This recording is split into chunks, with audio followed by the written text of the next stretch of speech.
Le soleil se lève sur Kumbia, un petit village paisible où les coqs chantent et les enfants préparent leurs sacs d'école. Nabintu, 13 ans, est connue comme la fille la plus studieuse de son école. Toujours au premier rang, ses cahiers sont impeccables. Les professeurs félicitent toujours Nabintu. Elle est la fierté de l'école. Elle ira loin, dit le directeur. Sira, une autre élève, observe Nabintu avec une ombre dans les yeux. Elle n'aime pas que Nabintu reçoive toute l'attention. Nabintu rentre chez elle à pied, saluant les anciens. Sa grand-mère l'attend avec de la bouillie chaude. Chaque soir, Nabintu relit ses leçons à la lumière d'une lampe à pétrole, pendant que les autres enfants jouent dehors. Elle rêve de devenir médecin pour soigner les enfants du village. Elle colle une image de docteur dans son cahier. Sira se moque de Nabintu dans la cour. « Toi, docteur, avec tes souliers troués ?»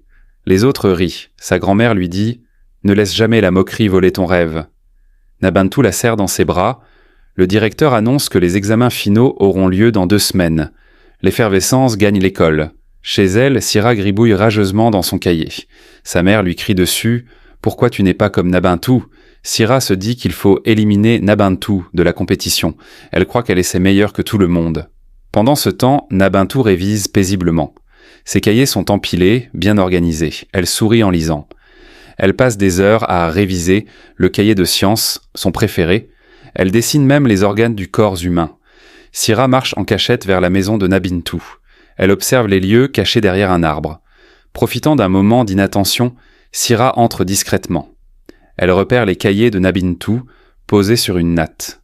Dehors, Sira allume un petit feu derrière un buisson et jette les cahiers un à un. Les flammes dansent. Le matin, Nabintu cherche ses cahiers. Rien. Elle panique, fouille partout, puis court dehors. Elle trouve un tas de cendres avec des morceaux de pages noircies. Elle tombe à genoux, en larmes. Sa grand-mère accourt.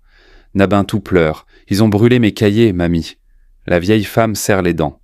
Des élèves murmurent que Sira est étrange ces derniers jours. Mais personne n'ose l'accuser. Elle se demande « Puis-je réussir sans mes cahiers ?» Elle songe à abandonner.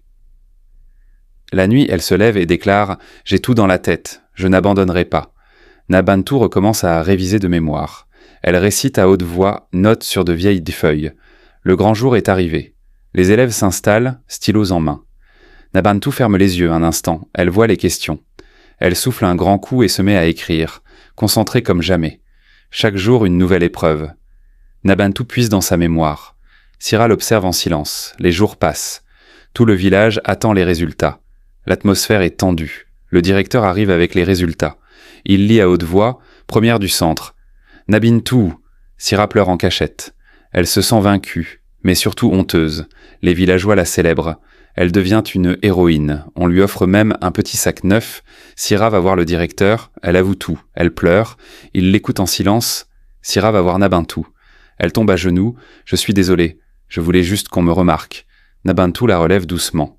« Je te pardonne. Mais ne recommence jamais. » Elle s'en lasse.